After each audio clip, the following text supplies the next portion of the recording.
All right, let's talk about a story that I'm pretty sure is going to feel a little too real for a lot of you.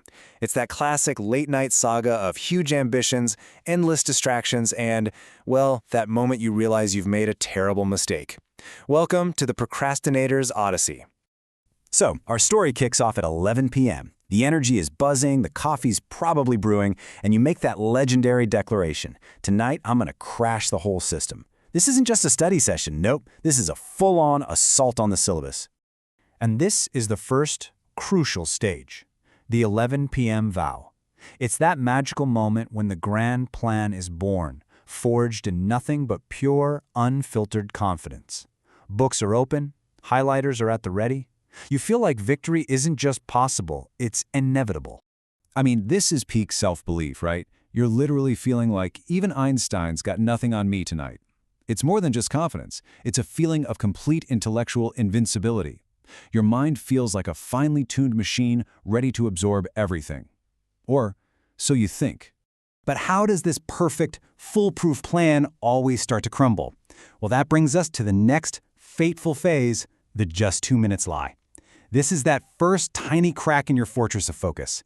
It seems so small, so harmless, but it changes everything. And there it is. That little whisper that has doomed countless study nights. Let me just see who texted. Just 2 minutes, I swear. It's a promise you make with the best of intentions. Just a tiny little detour on the highway to academic glory. I mean, what could possibly go wrong?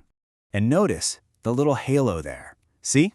This isn't some evil, malicious act of procrastination. Oh no.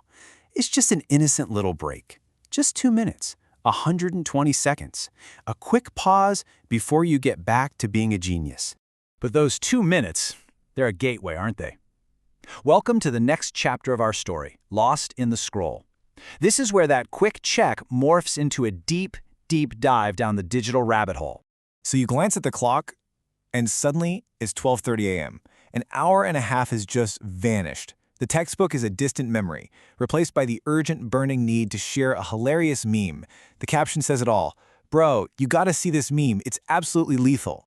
And yep, we have officially reached the moi moi stage. For anyone who doesn't know, it's that viral sound for videos where things just go comically, terribly wrong.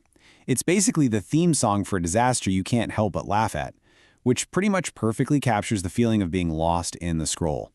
From memes, we go even deeper. Our hero thinks, I got caught up in watching just one reel, and I didn't even notice when I scrolled through 50 of them. That's the hypnotic power of the endless scroll, isn't it? It's a vortex that's almost impossible to escape. This text here pretty bluntly translates to, studying has gone to hell. And yeah, that skull emoji really says it all. The original mission, that grand plan from 11 p.m., it has been completely and utterly abandoned. But wait, at 1:30 in the morning, there's a flicker of hope. A sudden jolt of guilt hits you. That inner topper, the high-achieving student you know you can be, suddenly wakes up, horrified at what's happening. A comeback. It feels possible. So fueled by pure panic and a shout of adrenaline, you adopt a new mantra, straight from a famous movie. I will not bow down. It's this sudden, defiant burst of heroic motivation. The fight is not over yet. But let's be real, motivation born from panic has a very short shelf life. We now arrive at the climax of our story, the 3:47 a.m. reality check. This is that brutal moment when the cold, hard truth can no longer be ignored. I mean, this timeline just lays the whole tragedy bare. You have the vow at 11, the meme phase at 12:30, that brief spark of false motivation at 1:30, and it all leads to this absolute, unfiltered panic at 3:47 a.m. So much time just gone. Let's just let that sink in for a second. 3:47 in the morning. At this point, the numbers on the clock feel less like a time and more like a final judgment. The exam is just hours away. This slang phrase, hawa tight, it just perfectly captures the feeling. It means to be scared stiff, to be completely and utterly terrified. This is the exact moment when the weight of the entire wasted night comes crashing down on you. And right here is where you see the massive gap between ambition and outcome. The expectation to conquer the entire book. The cold, harsh reality, you haven't even turned the first page. The scale of the failure is just, it's breathtaking, really. So after the panic comes acceptance. And with that acceptance comes the final stage of our journey, the inevitable shutdown. The body and mind just can't take it anymore. The battle is well and truly lost. And now, it's 4:30 a.m.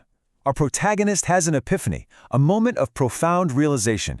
As the quote says, finally, enlightenment has been attained. But you have to ask, what kind of enlightenment really comes at 4:30 in the morning, surrounded by a pile of unread books?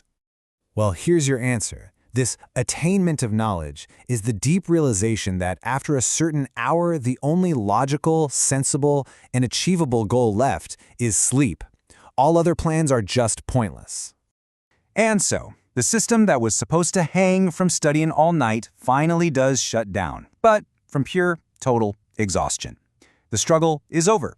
The Sandman has won. And the final scene? It's a little pathetic, but it's also kind of poetic. The book has become a pillow, and the phone has finally died in my hand. The tools of your ambition and your distraction now just lay there, defeated, silent witnesses to the failed mission. And this is how it always ends, isn't it? With that one final sacred promise every procrastinator makes to themselves as they drift off to sleep. Tomorrow I'll really do it, for sure. So let me ask you, does any of this sound just a little bit familiar?